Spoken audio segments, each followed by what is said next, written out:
ভেক্টরের first offline class আজকে নেওয়া হলো। তো যারা এই ক্লাসটা মিস করে গেছো, এই ভিডিওটা বেসিক্যালি তাদের জন্য। তো চলো আমরা ভেক্টর শুরু করি। আমাদের ভেক্টরের সিকিউ টপিকের মধ্যে পড়ে ভেক্টর যোগ, উপাংশ, নদী নৌকা, আপেক্ষিক বেগ, ভেক্টর গুণ এবং ভেক্টর ক্যালকুলাস। তো এর মধ্যে সবথেকে বেশি গুরুত্বপূর্ণ যে টপিকগুলা সেগুলো আমি স্টার দিয়ে রাখছি। তো নদী নৌকা অনেক গুরুত্বপূর্ণ থাকে, আপেক্ষিক বেগ এটাও বেশ গুরুত্বপূর্ণ। প্রশ্নকর্তা যদি চায় যে কোশ্চেন একটু কঠিন করবে, সো সেক্ষেত্রে দেখা যাচ্ছে সে আপেক্ষিক বেগটাকে বেছে নেয়। আর ভেক্টরের গুণ, এইটা কোশ্চেন যদি ইজি হয়, সো সেক্ষেত্রে তোমার চান্স থাকে যে ভেক্টরের গুণ থেকে সিকিউ দিবে। আর এরপরে আছে ভেক্টর ক্যালকুলাস। বেসিক্যালি লাস্টের এই যে পার্টটা, এই পার্টটা বেসিক্যালি ম্যাথের অংশ। সো আমাদের ফিজিক্সের আসলে অন্য চ্যাপ্টারে যেতে গেলে পরে এই টপিকটা জেনে আসতে হয়, ম্যাথের এই টপিকটা। সো সেই ক্ষেত্রে আমরা এখানে ম্যাথের কিছু জিনিস আলোচনা করব।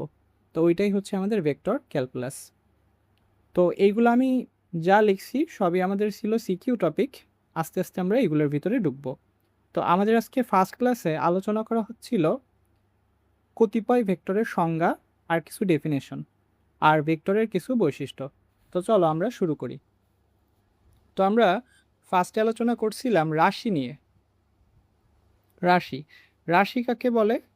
ভৌত জগতে যা কিছু পরিমাপ করা যায় সেটাকেই আমরা রাশি বলে থাকি। তো আমাদের এই রাশি বেসিক্যালি দুই প্রকার, এটা আমরা সবাই জানি, 9-10-এ পড়ে আসছি। তো আমাদের ফার্স্টে আছে স্কেলার রাশি। তো স্কেলার রাশি কাকে বলে বলো তো? এটার বৈশিষ্ট্যটা কি? স্কেলার রাশির বৈশিষ্ট্য কি?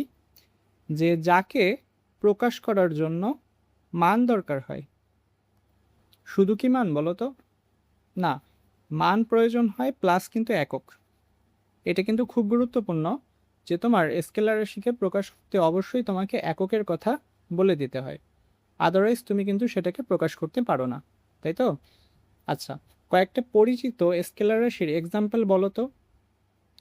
আচ্ছা, এর পাশাপাশি একটা কথা বলি। তো আমি যেই অংশগুলো এখানে লিখে দিচ্ছি, মানে এখানে লেখা আছে, প্লাস এখন যে অংশগুলো লিখতেছি, তোমরা যারা আমার ভিডিওগুলো দেখতেছো, তোমাদের অবশ্যই কাজ হবে ভিডিওটা পজ করে আমি যা যা লিখতেছি সেগুলো আমার সাথে সাথে লিখে ফেলা, ঠিক আছে? তো যারা নেক্সট ক্লাসে আশা করি থাকবা, সো তারা যেন এই লেখাগুলো নিয়েই উপস্থিত হতে পারো, ঠিক আছে? সো সবাই চেষ্টা করবা খাতা কলম সাথে রেখে আমি যা যা লিখতেছি পজ করে সেগুলা লিখে রাখবে। ওকে, তো কয়েকটা পরিচিত স্কেলার রাশির এক্সাম্পল বলো তো। এটা আমরা সবাই জানি, দ্রুতি, ভর, সময়, তাপমাত্রা, এগুলো সবই আমাদের ছিল কয়েকটা পরিচিত স্কেলার রাশি, তাই তো? আচ্ছা, এগুলো লিখে নিবা। ওই যে বললাম আমি তো সব কিছু লিখবো না, যারা আমার ভিডিওটা দেখতেছো তারা এক্সাম্পলগুলো লিখে নাও, যে দ্রুতি, ভর, তাপমাত্রা, সময়, এগুলো সবই ছিল আমাদের স্কেলার রাশি। আচ্ছা, দেন আমরা আসি ভেক্টর রাশি। সো ভেক্টর রাশি কারা? ভেক্টর রাশির বৈশিষ্ট্য কী কী তুমি জানো? যাদেরকে প্রকাশ করার জন্য মান দরকার হয়, প্রকাশ করার জন্য দিকের ব্যাপার স্যাপার দরকার হয়, এবং যাদের অবশ্যই একক থাকবে, তারা সবাই হচ্ছে ভেক্টর রাশি। তার মানে কি কি বৈশিষ্ট্য বললাম? যার মান থাকবে, যার দিক থাকবে, আর তার একক থাকবে। সো আমি একটা কোশ্চেন ধরি, এই তিনটা বৈশিষ্ট্য থাকলেই কি সে ভেক্টর রাশি হবে, নাকি আর কিছু দরকার আছে? একটু চিন্তা করো তো। যদি তোমার অ্যান্সার হয় না, এই তিনটা বৈশিষ্ট্য থাকলেই তো আমরা সবাইকে ভেক্টর বলতে পারি, সো আমি সেক্ষেত্রে তোমাকে একটু কোশ্চেন ধরি। দেখো, আমাদের পরিচিত কয়েকটা ভেক্টর রাশির মধ্যে কি কি আছে? বেগ, সরণ, ত্বরণ, ফোর্স, এগুলাই তো। আমি আরও কয়েকটা লিখি, দেখো। তড়িৎ প্রাবল্য, 9-10-এ পড়ছিলা তোমরা, তড়িৎ প্রাবল্য বা তড়িৎ ক্ষেত্র। তো এটাও কিন্তু আমাদের ভেক্টর রাশি, ঠিক আছে? আচ্ছা, এবার আমার কোশ্চেন, তুমি যেটা বলতেছিলা যে এই তিনটা বৈশিষ্ট্য থাকলেই সে কিন্তু ভেক্টর রাশির মধ্যে চলে যাচ্ছে। তো আমার কোশ্চেন হচ্ছে চাপ, প্রেশার, বলো তো এটা কী রাশি? তো যদি তোমার অ্যান্সার হয় ভেক্টর রাশি, সো আমি বলবো তুমি রং। চাপ কিন্তু স্কেলার রাশি, চাপ স্কেলার রাশি। এখন চাপের ডেফিনেশন কি ছিল বলো তো? যে একক ক্ষেত্রফলে লম্বভাবে প্রযুক্ত বলের মানকে চাপ বলে। আমি যদি একটু ফিগার ড্র করে দেখাই, ধরো এটা একটা ক্রস সেকশন এরিয়া, সো তোমাকে ডেফিনেশনে বলা হচ্ছে একক ক্ষেত্রফলে লম্বভাবে প্রযুক্ত বল। তার মানে তোমাকে ফোর্সটা অ্যাপ্লাই করতে হবে এই ক্ষেত্রফলের সাথে পারপেন্ডিকুলার, এই তো। তাহলে আমাকে তুমি বলো তো যে ফোর্সের ডিরেকশন কি ফিক্সড নাকি ফিক্সড না? সো অ্যান্সার কিন্তু হবে অবশ্যই ফিক্সড, কারণ তুমি যদি এইভাবে ফোর্স দিতা সো সেটা কিন্তু প্রেশার সৃষ্টি করতো না। ডেফিনেশনে বলা ক্ষেত্রফলের সাথে পারপেন্ডিকুলার যেই ফোর্স সৃষ্টি হবে সেই ফোর্সই আমার চাপ সৃষ্টি করে। তার মানে ফোর্সের ডিরেকশন কিন্তু ফিক্সড, সো চাপের কিন্তু তাহলে একটা দিক থেকে যাচ্ছে, তাই না? তাহলে চাপের যদি দিক থাকে তাহলে সেটাকে আমরা ভেক্টর রাশি বলতেছি না কেন? আমার কথা বুঝছো? চাপ কিন্তু ভেক্টর রাশি না, চাপ কিন্তু স্কেলার রাশি। আমার প্রশ্ন হচ্ছে চাপের তো দিক আছে, তাহলে চাপকে কেন স্কেলার রাশির মধ্যে রাখা গেল? সো এইটা একটু চিন্তা করো। আরেকটা এক্সাম্পল দিয়ে দেখো, তোমরা 9-10-এ পড়ছিলা কারেন্ট, তড়িৎ প্রবাহ। সো ধরো এটা একটা বর্তনী, তো আমরা কিন্তু সবাই জানি যে তড়িৎ প্রবাহের দিক কোন দিকে। তুমি এক কথাই বলে দিবা যে তড়িৎ প্রবাহ সবসময় ব্যাটারির পজিটিভ থেকে নেগেটিভ প্রান্তের দিকে আসে। সো আমাদের কারেন্টের ডিরেকশন দাঁড়াবে এই বরাবর। তাহলে আমার কোশ্চেন, কারেন্টের কি দিক আছে নাকি নাই? কারেন্টের ডিরেকশন অবশ্যই আছে, কিন্তু তা সত্ত্বেও তড়িৎ প্রবাহ কিন্তু ভেক্টর রাশি না। সো আমি যেটা বলতে চাচ্ছি, স্কেলার রাশির মধ্যে চাপ পড়ে, স্কেলার রাশির মধ্যে কিন্তু কারেন্টও পড়ে। তাহলে আমার কথা, এদের তো ডিরেকশন আছে, তা সত্ত্বেও কেন এদেরকে আমি স্কেলার রাশির মধ্যে রাখতেছি? তার মানে বুঝতেই পারতেছো যে আমাদের ভেক্টর রাশির আরেকটা বৈশিষ্ট্য মিস গেছে, যেটার কারণে আমরা এগুলোকে ডিফাইন করতে পারতেছি না। তো আমাদের সেই বৈশিষ্ট্যটা হচ্ছে ভেক্টর যোগের সামান্তরিক বা ত্রিভুজবিধি। আমার সাথে সাথে তোমরাও লিখে ফেলো, ভেক্টর যোগের সামান্তরিক বা ত্রিভুজ বিধি। এর মানে আমি বলতে চাচ্ছি, যে নিজেকে ভেক্টর বলে দাবি করবে তার মধ্যেই 4টা বৈশিষ্ট্য মাস্ট থাকতে হবে। কি কি? একটার মান থাকবে, 2 নাম্বার তার দিক থাকবে, 3 নাম্বার তার একক থাকবে, আর 4 নাম্বার তাকে মাস্ট বি ভেক্টর যোগের সামান্তরিক বা ত্রিভুজ বিধি মেনটেন করতে হবে। কেউ যদি ভেক্টরের এই 4 নাম্বার বৈশিষ্ট্য মেনটেন না করে সো তাকে কিন্তু আমরা ভেক্টরের ভিতর রাখতে পারবো না। সো সেম ব্যাপারটা আসলে ঘটে গেছে চাপ এবং তড়িৎ প্রবাহের ক্ষেত্রে। এদের কিন্তু সবই ছিল, দেখো এদের মান ছিল, এদের দিক ছিল, এদের এককও ছিল, কিন্তু এরা আসলে ভেক্টর যোগের সামান্তরিক বা ত্রিভুজ বিধিটা মেনটেন করে না। সো এদেরকে আমরা ভেক্টরের ভিতরে রাখতে পারতেছি না, তাদেরকে আমরা প্লেস করে দিছি স্কেলার রাশির মধ্যে। আশা করি বুঝতে পারছো। এখন যাদের মনে এইটা কোশ্চেন আসতেছে যে সামান্তরিক বা ত্রিভুজ বিধি আসলে কি, এটা আমরা পরবর্তীতে শিখব, তখন তুমি এটা বুঝে যাবা। এখন আমরা দেখব ভেক্টর রাশির প্রকাশ। তো এটা তুমি জানো যে ভেক্টর রাশি ফোর্স, আমাদের পরিচিত একটা ভেক্টর রাশি হচ্ছে ফোর্স। তো ভেক্টর রাশিকে প্রকাশ করা যায় মাথায় তীর চিহ্ন দিয়ে, অথবা উপরে একটা দাগ দিয়ে, অথবা জানো যে এটাকে বোল্ড করে গাঢ় করে প্রকাশ করা যায়। ভেক্টর রাশিকে আমরা সাধারণত এভাবে প্রকাশ করে থাকি। তো এটা হচ্ছে প্রতীকের মাধ্যমে প্রকাশ। আমরা আরেকভাবে ভেক্টর রাশিকে প্রকাশ করতে পারি, সেটা হচ্ছে গ্রাফের মাধ্যমে। সো আমরা এইটার দিকে একটু ফোকাস দিব এখন, গ্রাফের মাধ্যমে ভেক্টরকে কিভাবে প্রকাশ করা যায়। তার আগে আমরা একটু ত্রিমাত্রিক কার্তেশীয় স্থানাঙ্ক ব্যবস্থাটা চিনে আসি। ত্রিমাত্রিক কার্তেশীয় স্থানাঙ্ক ব্যবস্থা বলতে বোঝায় এক্স ওয়াই এবং জেড অক্ষ। তো আশা করি আমরা সবাই এটা জানি যে আমাদের এই বরাবর করে থাকে এক্স এক্সিস, তার সাথে পারপেন্ডিকুলার আমাদের থাকে ওয়াই এক্সিস। সো এটা আমাদের ওয়াই অক্ষ। আর জেড অক্ষ কিন্তু আসলে 2D প্লেনে দেখানো সম্ভব না। জেড এক্সিস বেসিক্যালি থাকে এক্স এবং ওয়াই যে তলে অবস্থান করে সেই তলের সাথে লম্ব দিকে। তো যেহেতু এটা আমি তোমাদের 2D প্লেনে দেখাতে পারবো না, বা কোনো বইতেই আসলে দেখানো সম্ভব না, সো সেক্ষেত্রে আমাদের বইগুলা কি দেখায় যে এই বরাবর আমাদের পড়ে থাকে জেড অক্সিস। সাধারণত এটা আমরা দেখাই, ঠিক আছে। তবে সাধারণত আমরা গ্রাফের মাধ্যমে যা কিছুকে প্রকাশ করব সেটা হচ্ছে 2D প্লেনে, মানে যেখানে আমাদের জেড অ্যাক্সিস থাকতেছে না, অর্থাৎ আমরা শুধুমাত্র এক্স এবং ওয়াই অ্যাক্সিস নিয়ে আলোচনা করতেছি। সো আমরা জানি যে এটা আমাদের এক্স অক্ষ, এটা আমাদের ওয়াই অক্ষ, বাকি জেড অক্ষ আসলে আমরা এখানে দেখাচ্ছি না, ঠিক আছে। আর এই অ্যাক্সিসের মূলবিন্দু কোনটা? এটার মূলবিন্দু হচ্ছে আমাদের এইটা, ওকে। সো এখন আমি তোমাকে বললাম যে এই কাঠামোতে তুমি এটা প্রকাশ করো, 4 নিউটন বল উত্তর পূর্ব দিকে, এটা। তো আমি তোমাকে বললাম এটাকে প্রকাশ করো গ্রাফের মাধ্যমে। সো দেখি আমরা কিভাবে প্রকাশ করব। সো সেই ক্ষেত্রে তোমাকে জানতে হবে যে আমাদের ডিরেকশন কে কোন দিকে থাকে। ইন জেনারেল সাধারণত আমরা এক্স অক্ষের ধনাত্মক দিকে ধরে নেই ইস্ট মানে পূর্ব, এই দিক বরাবর আমরা ধরে নেই পশ্চিম, এই দিক বরাবর আমরা ধরি নর্থ, আর এই বরাবর আমরা ধরি সাউথ, অর্থাৎ পূর্ব, পশ্চিম, উত্তর, দক্ষিণ। ইন জেনারেল সাধারণত আমরা এইভাবে ধরে থাকি। তাহলে এইখানে কোশ্চেনে তোমাকে দেখাতে বলছে 4 নিউটন বল উত্তর পূর্ব দিকে। তাহলে তুমি একটু আমাকে বলো তো উত্তর পূর্ব কোন কোয়াড্রেন্টে পড়ে? সো তোমার অ্যান্সার হবে ফার্স্ট কোয়াড্রেন্টে।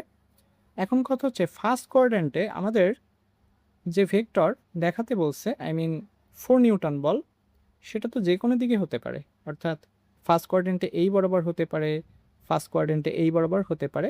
কোন দিকে হবে, এক্স্যাক্ট কোন দিকে হবে? তো এইটার অ্যান্সার হচ্ছে, যদি কোশ্চেনে কোনো অ্যাঙ্গেলের কথা না বলা থাকে, দেখো আমার পাশে কিন্তু কোনো অ্যাঙ্গেলের কথা বলা ছিল না, সো সেক্ষেত্রে আমাকে এই কোয়াড্রেন্ট সমদ্বিখণ্ডিত করে নিয়ে যেতে হবে।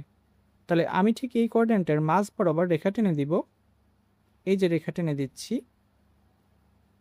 তো এই হবে আমার এই ফোর্সের মান। এবং সেক্ষেত্রে তুমি বলতে পারো যে অ্যাঙ্গেলটা কত হবে। তো দেখো পুরো কোয়াড্রেন্টের অ্যাঙ্গেল ছিল আমার 90, সো যেহেতু এটা আমি বলছি যে সমদ্বিখণ্ডিত করে যাবে, সো আমার এই পাশে অ্যাঙ্গেল হবে 45 ডিগ্রি, ঠিক আছে। এবং এই ফোর্সের মান কত? 4, এটা হচ্ছে আমার ফোর্সের মান। তো এইভাবে আমরা একটা ভেক্টর রাশিকে গ্রাফে প্লটিং করতে পারি। আর এইখানে আমি একটি ইনফরমেশন দিব, সেটা হচ্ছে তুমি বলতে পারতা যে আপনি ভেক্টরটা এভাবে কেন আঁকলেন, ভেক্টরটা এভাবে আঁকলেন না কেন। এটা আমি একটু দেখাই। সে তুমি বলতে পারতা যে এটাকে এভাবে কেন আঁকলেন না, এটা। তুমি কি ধরতে পারতেছো যে আমি কি বললাম? আসলে আমি যেটা বলতে চাচ্ছি, তীর চিহ্ন আমি উপরের দিকে কেন দিলাম, তীর চিহ্ন আমি এই দিক বরাবর কেন দিলাম না। সো এইটার ব্যাখ্যা একটু বলি। সেটা হচ্ছে আমাদের একটা ভেক্টরের মনে রাখবে যে এই বিন্দুটাকে আর এই যে বিন্দুটা, এই বিন্দুটাকে আমরা বলি শীর্ষবিন্দু, এটাকে আমরা বলি শীর্ষবিন্দু, আর এই বিন্দুটাকে আমরা বলি পাদবিন্দু। এটা লিখে নিতে পারো যে ভেক্টরের এইটাকে বলে শীর্ষবিন্দু আর এইটাকে বলে পাদবিন্দু। সহজ ভাষায় যদি বলো, শীর্ষবিন্দুকে আমরা বলতে পারি মাথা, আর পাদবিন্দুকে আমরা বলতে পারি পা। তো যখন তুমি কোয়াড্রেন্ট সিস্টেমে কোনো ভেক্টর রাশিকে প্রকাশ করবে, মাস্ট বি তোমার পাদবিন্দু সবসময় মূল বিন্দুতে রাখতে হবে, এটা রুল। তাহলে কি বললাম, এই যে ভেক্টর, এই ভেক্টরের পাদবিন্দু তোমাকে মাস্ট বি মূল বিন্দুতে রাখতে হবে। সো এই ক্ষেত্রে আমার অবশ্যই মাথাটা উপরের দিকে চলে আসবে, ঠিক বলছি? অর্থাৎ এইভাবে প্রকাশ করা ভুল হবে, যেভাবে আমি দেখাচ্ছিলাম ওটা দেখানো ভুল হবে। তাহলে কি বুঝলাম, যে পাদবিন্দু সবসময় আমার মূলবিন্দুতে থাকবে আর মাথা সবসময় অন্য সাইডে থাকবে। ক্লিয়ার? এখন কোশ্চেন হচ্ছে, যদি এখানে অ্যাঙ্গেল বলা থাকতো, অর্থাৎ ধরো আমি তোমাকে বললাম যে 4 নিউটন বল এটা 30 ডিগ্রি কোণে উত্তর পূর্ব দিকে, এইটাকে গ্রাফিক্যালি প্রকাশ করো।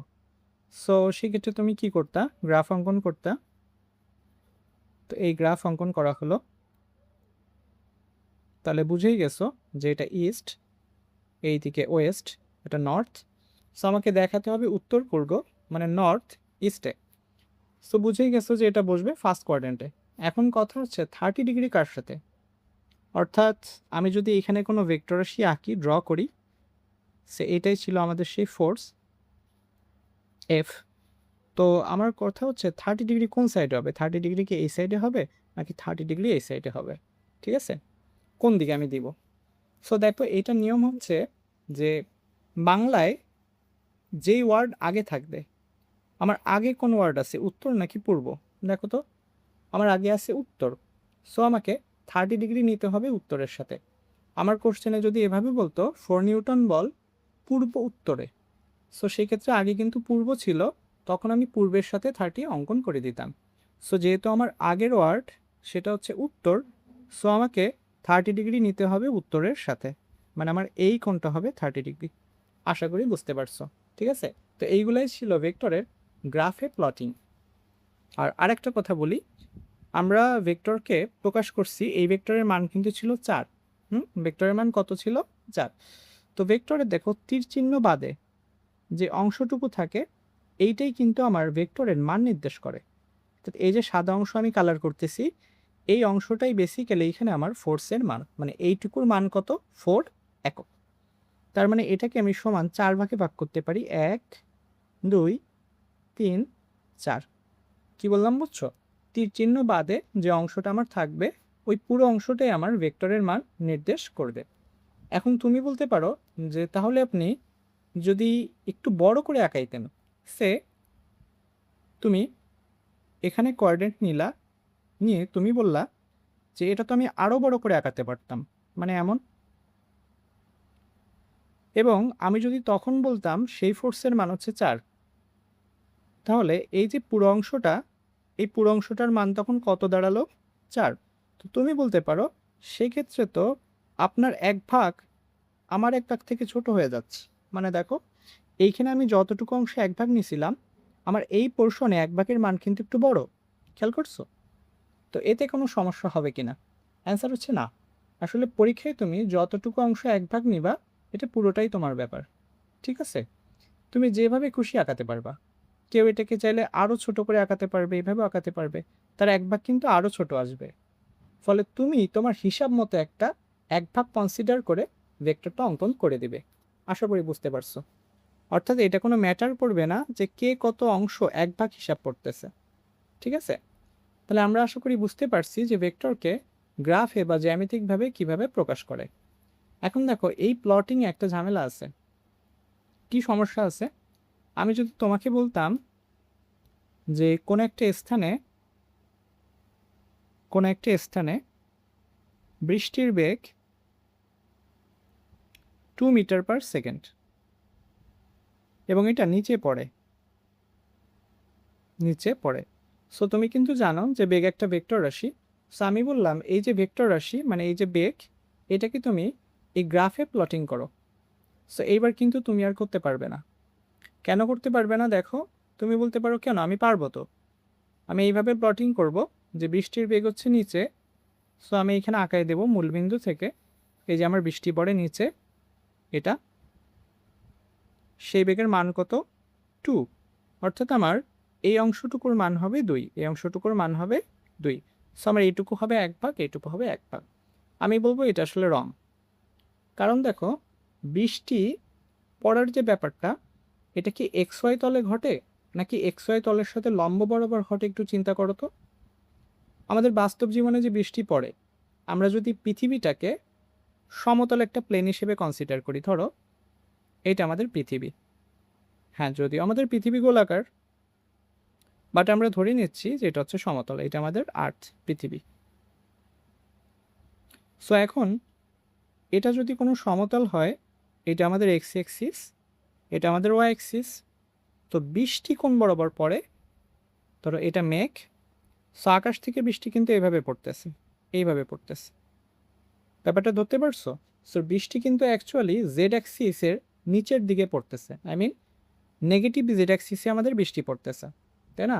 কিন্তু দেখো আমি এখানে গ্রাফে যে অংশটা দেখালাম যে পূর্ব পশ্চিম উত্তর দক্ষিণ, তার এই পোর্শনে ছিল এক্স, এই পোর্শনে ছিল কিন্তু ওয়াই, আর জেড অ্যাক্সিস কিন্তু এদের সাথে পারপেন্ডিকুলার, লম্ব বরাবর।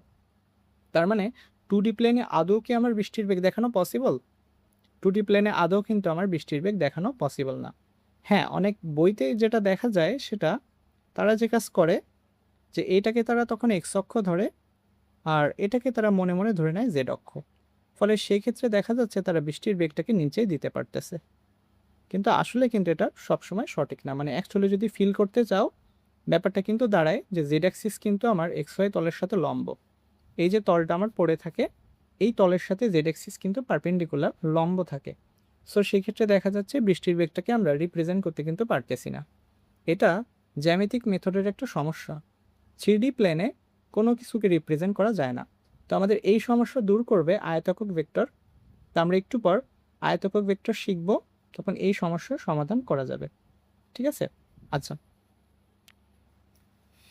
এখন ভেক্টরের কিছু বৈশিষ্ট্য আমরা দেখব। সো এই বৈশিষ্ট্যগুলো তোমরা ভিডিও পজ করে খাতায় অবশ্যই লিখে রাখবে। সো পজ করে বৈশিষ্ট্যগুলো লেখো। আমি বৈশিষ্ট্যগুলো একটু বলি। ফার্স্ট বৈশিষ্ট্যে বলা, মান এবং দিক অপরিবর্তিত রেখে ভেক্টর কাট করা যায়। আমি বোঝাচ্ছি পরে। 2 নম্বর বৈশিষ্ট্য, একটা ভেক্টরকে 2π পরিমাণ ঘোরালে ভেক্টরের কোনো পরিবর্তন হয় না। 3 নম্বর বৈশিষ্ট্য, ভেক্টরের যোগ করা হয় জ্যামিতিক নিয়মে, বীজগাণিতিক নিয়মে নয়। তো 3 নম্বর বৈশিষ্ট্য আমি একটু ব্যাখ্যা করি আগে, যেহেতু এটা আমাদের 9-10-এ জানা ছিল, অনেকেই হয়তো জানো। 3 নম্বর বৈশিষ্ট্য, যে ধরো তোমার কাছে দুইটা ভেক্টর রাশি আছে, একটা আছে f1 ভেক্টর, আরেকটা আছে f2 ভেক্টর। তো তুমি কিন্তু জানো যে ভেক্টরের মান সেটা প্রকাশ করার জন্য ভেক্টর রাশির পাশে মডুলাস দিতে হয়। তো আমি যদি মডুলাস দেই, সো সেইখান থেকে আমার কিন্তু ভেক্টরের মান বের হয়ে আসবে। সেম টু সেম, আমি যদি f2 এর পাশে মডুলাস দেই, সো সেইখান থেকে আমার ভেক্টরের মান বের হয়ে আসবে। তো আমি বললাম যে আমার f1 এর মান হচ্ছে 4, f2 এর মান হচ্ছে 2। এখন আমি তোমাকে বললাম এই দুটা ভেক্টরের যোগফলের মান কত। দেখো আমি কি বলতে চাচ্ছি, f1 vector plus f2 vector, দুইটা ভেক্টরের যোগফলের মান কত। মান মানে মডুলাস। কি করলাম, দুইটা ভেক্টরের যোগফল তার মান কত, মান মানে তো মডুলাস। সো তুমি যদি বলো দুইটা ভেক্টরের যোগফলের মান হবে 4 + 2, অ্যান্সার হচ্ছে 6, না, এটা কিন্তু হবে না। অর্থাৎ ভেক্টরের যোগ কখনো জ্যামিতিক নিয়মে করা যায় না, বীজগাণিতিক নিয়মে করা যায় না, করতে হয় জ্যামিতিক নিয়মে। তো আসলে এটার অ্যান্সার কত হবে এটা আমরা শিখব পরে। ভেক্টরের যখন বিধি শিখব যোগের, ভেক্টরের যোগের অনেকগুলা বিধি আছে, ত্রিভুজ বিধি থাকে, সামান্তরিক বিধি থাকে, ওইখানে আমরা এই ব্যাপারগুলো আরও ক্লিয়ার করব, তখন বুঝতে পারবো যে না অ্যান্সার কত হবে। শুধু আমি এইটুকু ইনফরমেশন এখন দিয়ে রাখি, এই দুইটা ভেক্টরের যোগফলের মান 6 হবে না, কিন্তু কত থেকে কতর মধ্যে হবে এটা বলা যাবে। আমি আবারও বলি, এই দুটা ভেক্টরের যোগফলের মান এক্স্যাক্ট কত হবে সেটা আমরা বলতে পারবো না, বাট কত থেকে কতর মধ্যে হবে সেটা আমাদের পক্ষে বলা সম্ভব। তো এটার অ্যান্সার কি? অ্যান্সার হচ্ছে যোগফলের মান এদের বিয়োগফল থেকে যোগফলের মধ্যে যে কোনো সংখ্যা হতে পারে। কি বললাম? অ্যান্সারের মান বিয়োগফল থেকে যোগফলের মধ্যে যে কোনো সংখ্যা আসতে পারে। তাহলে তুমি দেখো 4 এবং 2 এদের বিয়োগফলের মান কত দাঁড়ায়? 2, আর যোগফলের মান কত দাঁড়ায়? 6। সো আমাদের অ্যান্সার হবে 2 থেকে 6 এর মধ্যে যে কোনো সংখ্যা হতে পারে। 2 হতে পারে, 3 হতে পারে, 4 হতে পারে, 6ও হতে পারে। ঠিক আছে? তো এটা ছিল 3 নাম্বার বৈশিষ্ট্যের ব্যাখ্যা। সো আমরা এখন দেখব 1 নাম্বার বৈশিষ্ট্য। সো 1 নাম্বার বৈশিষ্ট্য আমি লিখতেছি কি, দেখো এটা অনেক গুরুত্বপূর্ণ একটা বৈশিষ্ট্য। আমি সামনে যত ক্লাস নিব হয়তো এই বৈশিষ্ট্যটা আমার অনেকবার দরকার হবে, প্রচুর দরকার হবে এই বৈশিষ্ট্যটা। তাহলে ফার্স্ট বৈশিষ্ট্যে কি বলা, মান এবং দিক অপরিবর্তিত রেখে ভেক্টর কাট করা যাবে। চলো একটু বুঝি। দেখো আমি বলতে চাচ্ছি, ধরো তুমি এই ভেক্টরটাকে গ্রাফে প্রকাশ করবা 4 নিউটন উত্তর পূর্ব দিকে, উত্তর পূর্ব দিকে। সো তুমি কি করবা, কোঅর্ডিনেট ড্র করবা, এই যে তোমার কোঅর্ডিনেট। তাহলে তুমি জানো যে আমাদের উত্তর পূর্ব সেটা থাকবে ফার্স্ট কোঅর্ডিনেটে। সো এইটা তুমি অঙ্কন করলে, ঠিক আছে? আচ্ছা আচ্ছা, আমি একটা কাজ করি, এখানে আমি অ্যাঙ্গেল বলে দেই। আমি তোমাকে বললাম 4 নিউটন উত্তর পূর্ব 30 ডিগ্রি কোণে। সো এটার ব্যাখ্যা কিন্তু আমি একটু আগেই দিলাম, যে অ্যাঙ্গেল যদি বলা থাকে, সো বাংলায় যেটা আগে থাকবে সেটার সাথে অ্যাঙ্গেল নিতে হবে। সো আমি অ্যাঙ্গেলটা নিব কার সাথে? উত্তরের সাথে। সো এটা আমাদের নর্থ। সো আমার নর্থের সাথে অ্যাঙ্গেল দাঁড়ালো 30। এটা তো ক্লিয়ার। আচ্ছা, এখন দেখো আমি বলতেছি যে ভেক্টরের মান এবং দিক সেম রেখে কাট করা যাবে। অর্থাৎ তুমি চাইলে এই ভেক্টরটা, তো মার্ক করি, এই যে ভেক্টরটা, এই ভেক্টরটাকে তুমি চাইলে কাট করতে পারবা। দেখো কিভাবে, দেখো আমি কিভাবে কাট করি। এই ভেক্টরটাকে আমি চাইলে এখান থেকে কাট করে দেখো এখানে বসাতে পারবো, এইখানে। বলতে পারো তা কিভাবে? তবে তা কিভাবে বলতে বসানোর কিছু কন্ডিশন আছে অবশ্যই। দেখো যখন ভেক্টরটা উপরে ছিল তখন তার এক্স অক্ষের সাথে কোণ কত ছিল একটু দেখো তো, 60। সো এই ভেক্টরটাকে কাট তোমাকে এমনভাবে করতে হবে যেন তখনও এক্স অক্ষের সাথে আমাদের কোণ 60 থাকে। আমি আরেকবার দেখাই দেখো, অর্থাৎ এটাকে তুমি কাট এমনভাবে করবে যেন যেন এইখানে বসালেও তার এক্স অ্যাক্সিসের সাথে কোণ 60 পড়ে থাকে, অর্থাৎ এই কোণটা যেন তখনও 60 থাকে। যদি কেউ এভাবে কাট করতে না পারে তার কিন্তু কাট প্রসেস ভুল হবে, সো হচ্ছে ভেক্টরকে কখনো শিফট করতে পারবে না। আমার কথা বুঝছো? যদি কেউ এমন করে, দেখো সে এমন করলো, সে ভেক্টরটাকে এভাবে প্রকাশ করলো এইভাবে, এবং দেখা গেল তার এক্স অক্ষের সাথে কোণ 60 না, এক্স অক্ষের সাথে কোণ 30 হয়ে গেল। তাহলে এইভাবে সে যে কাট করলো এটা কিন্তু রং। ঠিক আছে, মানে আমি বলতে চাচ্ছি ভেক্টরের মান এবং দিক সেম রেখে তুমি যে কোনো দিকে কাট করতে পারবা। ইভেন তুমি চাইলে এই যে ভেক্টরটা ছিল তুমি চাইলে এ পাশেও কাট করতে পারবা। কি বললাম, কাট করার প্রসেস কি, যেন মান এবং দিক সেম থাকে। সো মান তো সেমই আছে, এক্স অক্ষের সাথে তখনও তোমার ডিরেকশন কত দাঁড়াবে, 60 রাখতে হবে। ঠিক আছে, ইভেন তুমি চাইলে এই ভেক্টরটাকে এখানেও নিয়ে আসতে পারবে। সো এমনভাবে নিয়ে আসতে হবে যেন তোমার এক্স অ্যাক্সিসের সাথে কোণ সব সময় 60 থাকে। সো এইভাবে আমি যে কোনো ভেক্টর রাশিকে কাট করতে পারবো। ঠিক আছে, তো এইটাই আমার প্রথম বৈশিষ্ট্যে লেখা, মান এবং দিক অপরিবর্তিত রেখে ভেক্টরকে কাট করা যাবে। 2 নম্বর বৈশিষ্ট্য, ভেক্টরকে 2π পরিমাণ ঘোরালে ভেক্টরের কোনো পরিবর্তন আসবে না। চলো দেখি কি বলতে চাচ্ছি। ধরো কোঅর্ডিনেটে তোমার একটা ভেক্টর রাখা, এই যে ভেক্টর রাখা। এখন তুমি চিন্তা করো এই ভেক্টরটাকে আমি একমাত্র যদি 2π পরিমাণ রোটেশন করাই, অর্থাৎ এইভাবে ধরো ঘোরাতে থাকি 2π পরিমাণ, 2π মানে কত, 360। দেখো 360 ডিগ্রি ঘোরালে সে যেখানে ছিল সেই পজিশনেই কিন্তু চলে আসবে, সে যেখানে ছিল সেখানে চলে আসবে। আমি আবার একটু দেখাই, ধরো লাইন টেনে দেই এটা। তো এই যে ভেক্টর, আমি যদি এই ভেক্টরটাকে এখন 360 ডিগ্রি ঘোরাই, সরি এই ভেক্টরটাকে আমি যদি এখন 360 ডিগ্রি ঘোরাই, সো দেখো ও যেখানে ছিল সেই পজিশনে কিন্তু আবার চলে আসে। কিন্তু এছাড়া তুমি অন্য যত অ্যাঙ্গেলে ঘোরাবা তার ডিরেকশন কিন্তু চেঞ্জ হয়ে যাবে। সে তুমি বললা যে আমি এটাকে 180 ডিগ্রি রোটেশন করাবো, সো 180 ডিগ্রি মানে কোথায় আসবে, সে এরকম একটা লাইনের উপর আসবে। সো এটার ডিরেকশন দেখো তখন অপোজিট হয়ে যাচ্ছে, বিপরীত দিকে হয়ে যাচ্ছে। তার মানে ভেক্টর রাশির অপোজিট দিকে হয়ে যাওয়া মানে কি, তার দিক চেঞ্জ করা। আর দিক চেঞ্জ করলে কিন্তু ভেক্টর রাশিও চেঞ্জ হয়ে যায়, কারণ তুমি জানো ভেক্টরকে প্রকাশ করা হয় মান এবং দিকের সাহায্যে। তার যদি ডিরেকশনও চেঞ্জ হয়ে যায় তাহলে আমরা কিন্তু বলবো ভেক্টর রাশি পরিবর্তন হয়ে গেল।